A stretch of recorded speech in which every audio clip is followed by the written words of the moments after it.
Hey guys, what's up? Welcome back here to today's edition of Intuitive Angling, and really appreciate you guys coming by the channel to watch the video today. Always appreciate that. And guys, today I want to have a fun little discussion. I'm sort of going to play a game. If I could go back in time and have a discussion with my 25-year-old bass fishing self, guys, I've got some great advice that I would give myself that would have probably allowed me to win about 3 times as much money as I've won in my career if I had just known this when I was 25. And if you guys are out there, maybe you guys are young enough to take advantage of this information now, or at any age, you can still take advantage of it. So we're going to go over that in today's video. Also, guys, a quick invitation. I don't know if you guys heard me talking about it last month, but I partnered with Tackle Warehouse to create a page called Blaukat's Corner. It's up on Tackle Warehouse, and this is what I do is every month I put my top lures for the month, and I put a correlating or corresponding video to each one of those lures, and it gives you guys some good tips and advice for seasonal patterns. So I'll include my Blaukat Corner or Tackle Warehouse link in the description if you guys like to check that out. I think you guys might enjoy that, so appreciate that. Okay, I always think about this, man. It's like there's so much. I would love to be able to go back and start at 18 years old, knowing what I know about fishing in the world. It's like, and here's the thing about it. It's like your parents, or like my dad, he would always try to tell me those things, but it went in one ear and out the other.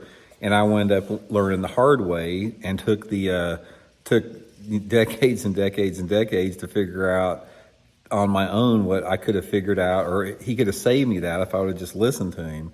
So I think maybe that's just part of life. That's what people do. They just resist good information. I have noticed that a lot. It's like, very few people will take good information or good advice. They do it the hard way. But anyway, going back to this, if I was 25 years old, this is what I would tell my fishing self that just started fishing the Bassmaster Tour when I, first started fishing 25. There's a couple different elements. First of all, slow down. Slow down in every single aspect of fishing. And I want to get into this, dive pretty deep in this, because it's not quite as obvious as what it seems with that. You will never do good in bass fishing if you're fishing too fast or you're rushing through an area. Now, I don't mean that there's not times that you need to cover water, because sometimes if you're going down the bank fast with a spinner bait in open water, or chunking open water with a crankbait or buzz bait, you can pick up the pace a little bit and still be efficient. But the thing about that is, the faster that you fish and the faster that you rush through an area, the fewer fish that you're going to catch. By far, you bypass a lot of fish, you're out of tune, you're out of rhythm.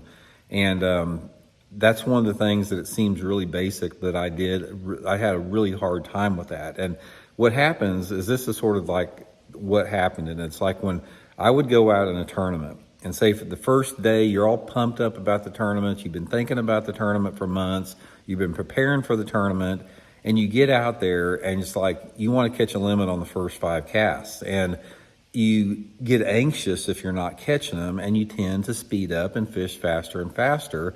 And almost every single tournament that I have had where I've sucked, it's because I get out there and it's like what I think is going to work is not going to work.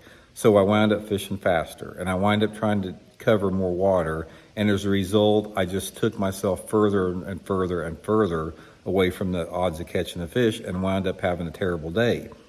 And some of those situations, and this is what happened, I can't tell you how many times, guys, it's like I would have just a catastrophic first day. Like I zeroed or caught 1 fish, and I was, 10 pounds out of the money. The next day I would go out there, and I was so far out of it. I was so far out of contention that you relax a little bit because you just don't care as much. It's like you say to yourself, God, I've blown this tournament, so I might as well just go fishing and have a good time.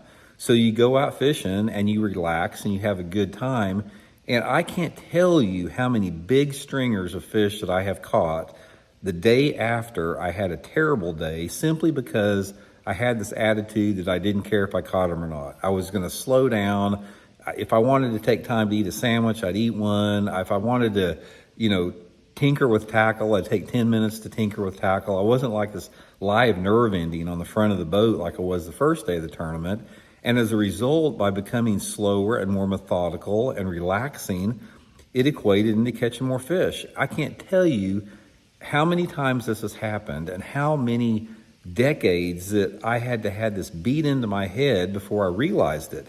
And it's very difficult to do. And if I could tell myself, if I could go back when I was 25 and tell myself, it's like, Randy, when you go out there the first day of that tournament, go out there like you don't, it's just like, you don't care if you catch them or not. Just go out there and pretend like you're fishing with a buddy of yours and you guys are just having a good time. Just if you catch them, fine. If you don't catch them. If I could tell myself that, I guarantee, guys, I would have won a ton more money. I've seen it over and over and over again. So don't get anxious. Don't get in a rush. Don't get in a hurry, because it never works out good for you. Never, never, never. If anything, you always want to take that time to tinker with your tackle for 10 minutes. Take that time to go in the back of a cove, and even if you're in a competition, and spend 5 minutes eating a sandwich and relaxing. Take the time to just sit there and think, okay, what do I need to do? Let me see let's see what we're going to try. And then when you get into your area, fish it slow, methodically, very efficiently, and don't slop through the area. And you will be surprised how many more fish that you catch with that. So it seems like something simple, but it's not. It's very difficult to do when you know that you've spent $5,000 on an entry fee for a tournament, and then you got a ton riding on it. Your balls to the wall to your next spot. You're casting as fast as you can. You jump up out of that seat and run to the front and get that trolling motor down as quick. But I have found, like this year, I had my best year this year in tournaments than I've had in a decade. And you know why? Because I didn't care. It's like I'd run down the lake. I got passed constantly. I would run down the lake 35 or 40 miles an hour in the tournament. I'd go to spot going 30 miles an hour, and I wound up catching them because I was relaxed. And other years where I was just hard charging and balls to the wall and full throttle and, all the stuff like I know better, you wouldn't catch them. So slow down, take your time, follow the advice Larry Nixon gave me. Guys, Larry Nixon gave me this advice back in 1988. I drew him out on Truman Lake, and I was wanting to pump Larry for as much info as I could, fishing with him. And I go, what do you think is the biggest key to being successful in tournament fishing? And he thought about it a second. He goes, Randy, you have to fish like you just don't give a crap if you catch one or not. And I should have listened to that in 1988. It took me another 30 years to figure that out. So anyway, guys, hope it helps out. We'll talk later.